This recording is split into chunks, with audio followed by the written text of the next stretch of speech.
Ken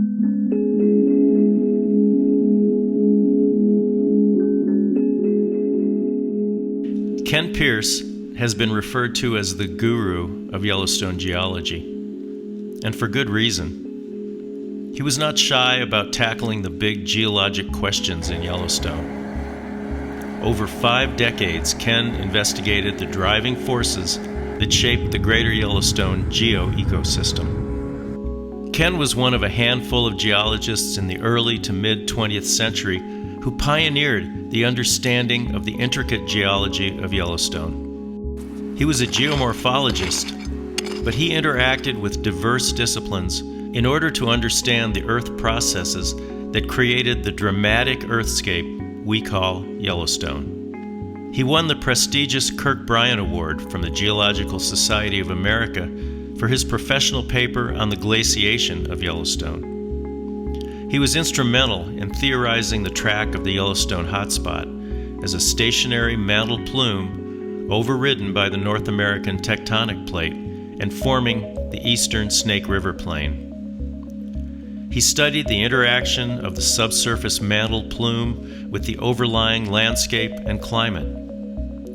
He hypothesized inflation and deflation of the Yellowstone caldera and utilized archaeology to help date the changes in shoreline levels. He deciphered massive flood deposits, previously thought to be glacial moraines, and showed the terrain sculpting power of catastrophic Yellowstone floods at the end of the last Pleistocene glaciation. We lost Ken in 2021 after a years-long battle with Parkinson's. But his legacy lives on through his research, and I hope through these video explorations of Ken's deep understanding of the Yellowstone geo-ecosystem.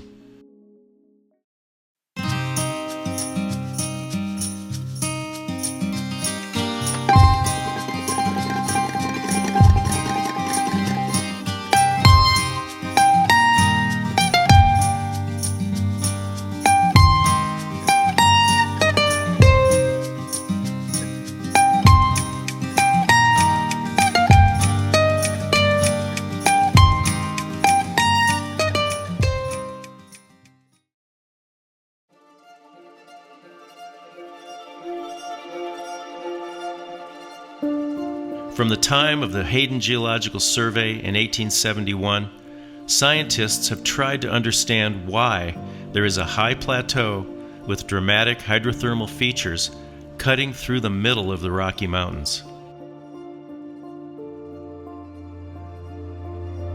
There is probably no place on Earth that is more geologically diverse and compelling than the Yellowstone Plateau.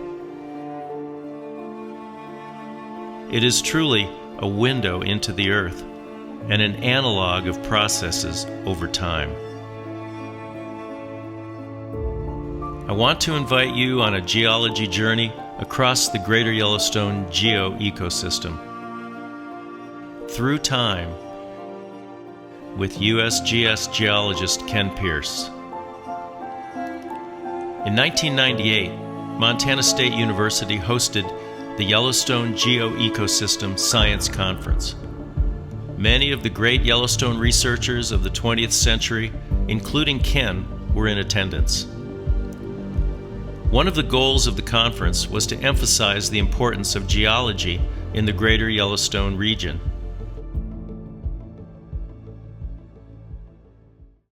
In the late 1970s, famous grizzly bear researchers John and Frank Craighead coined the name Greater Yellowstone Ecosystem to highlight the interconnectedness of the Greater Yellowstone region. Their focus was biology and ecology. The intent of the 1998 conference at Montana State University was to emphasize the fundamental importance of geology to the functioning of the ecosystem. They suggested a more accurate name for the region, the Greater Yellowstone Geo-Ecosystem. So how did our understanding of Yellowstone geology unfold? As Ken was embarking on his geology career in the mid-1960s, The plate tectonic revolution was exploding on the scene. But it all started in the late 18th century, in the midst of biblical controversy and keen observation of the natural world.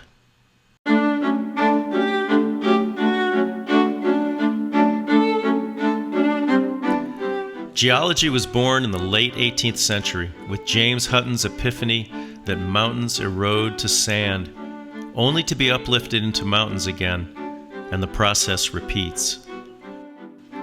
His observations of the geologic unconformity of different aged formations at Sycamore Point in Scotland convinced him that geology played the long game, and the age of the earth far surpassed the biblical 6,000-year calculation. He theorized that modern processes of erosion and uplift were an analog of geologic processes through time. His memorable aphorism that became the foundation of geology was, "The present is the key to the past." He called his theory uniformitarianism. Hutton's early ideas came into general acceptance in 1830 when famous Scottish geologist Charles Lyell built upon Hutton's ideas in his volume Principles of Geology. But this only scratched the surface of the understanding of earth science.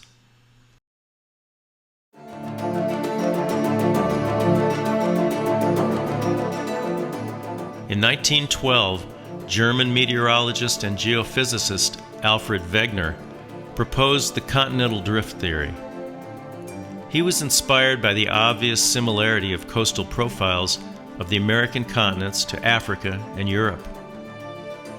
Was there an explanation for their puzzle-like fit? Wegener's deep research found that fossil plant and animal remains, as well as rock formations, extended across the Atlantic, from continent to distant continent. This evidence convinced Wegener that the continents were once joined together and had drifted apart. He reversed the theoretical movement of the continents to a time when they were joined in a supercontinent that he named Pangaea. He had the idea of continents in motion, but not the mechanism.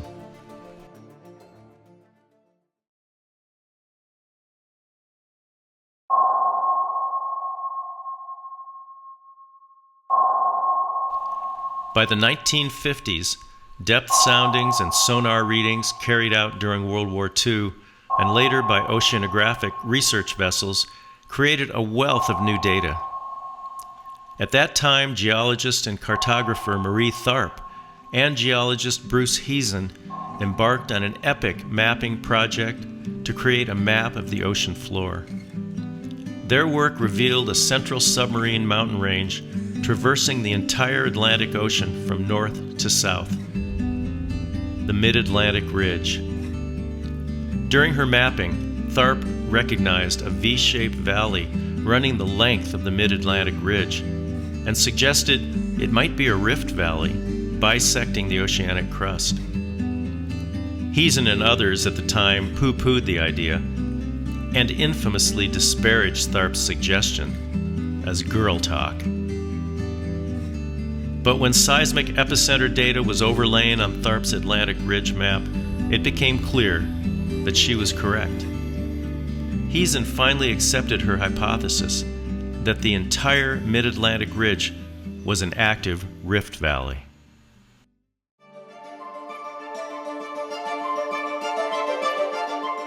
In 1960, Princeton geologist Harry Hess proposed the seafloor spreading hypothesis.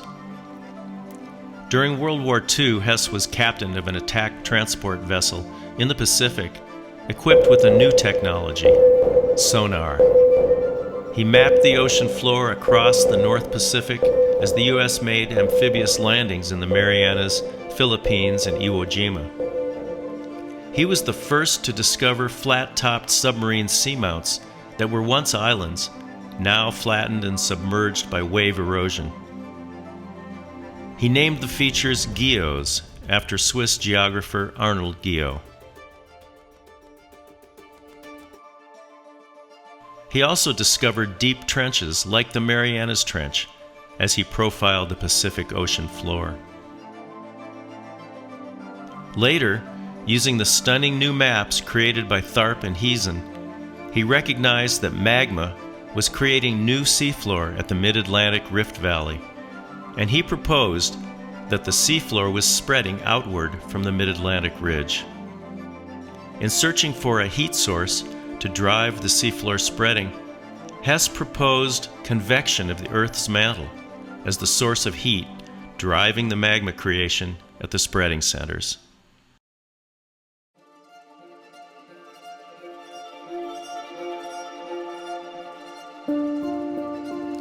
It was discovered in the mid-19th and early 20th centuries that the Earth's magnetic pole has wandered and reversed many times over millions of years. Just like the needle in a compass, iron-rich minerals orient to the current magnetic pole vector when they are forming in viscous magma. These paleomagnetic orientations and reversals are preserved or recorded in the basalt when the magma solidifies.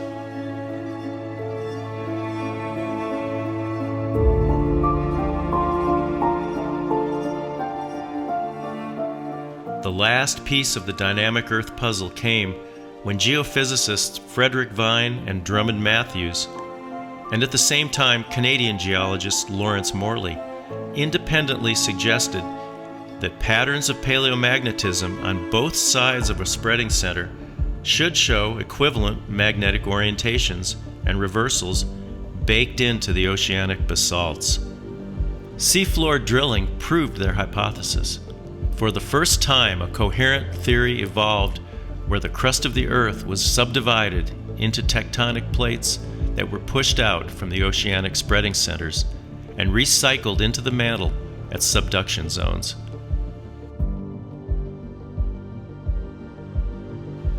An arc of volcanism and seismicity was recognized rimming the Pacific tectonic plate in a so-called ring of fire. Using the paleomagnetic data from both sides of the spreading centers allowed them to calculate the rate of plate motions.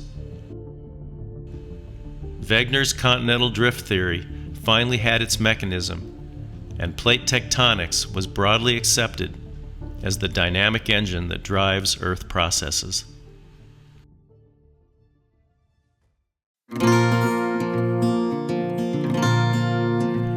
In his first year of graduate school in 1960, Ken attended a lecture by Marie Tharp and Bruce Heezen. Excitement was building about a revolution in geology. A few years later, Ken attended the Geological Society of America meeting in San Francisco in 1966, where Frederick Vine gave a talk to the whole meeting laying out the theory of plate tectonics. As Ken said, many were converted, and I swallowed it whole. It was such an elegant theory with so much supporting evidence that it was truly a paradigm shift in the understanding of the Earth. This was all leading to Ken's lifelong career studying the greater Yellowstone geo-ecosystem. But Ken was not unfamiliar with the life of geology. In fact, he was born to geologic royalty. His father, William Gamewell Pierce, a Midwestern kid from South Dakota, received his PhD in geology from Princeton and became a career USGS geologist. During World War II, he was tasked with exploring for oil, coal, and strategic minerals in Wyoming. He became fascinated with the geology of northwestern Wyoming, and over his career made some of the first geological maps of the area. He is well known for his research on the Hart Mountain Fault. After the war, Ken was his dad's field assistant on many long, hot summer days in Wyoming. From a young age, Ken assimilated a geologic mind by observing his dad's enthusiasm and attention to detail. He learned to see in 3D, to imagine the eons of time and Earth processes necessary to create the landscapes before him.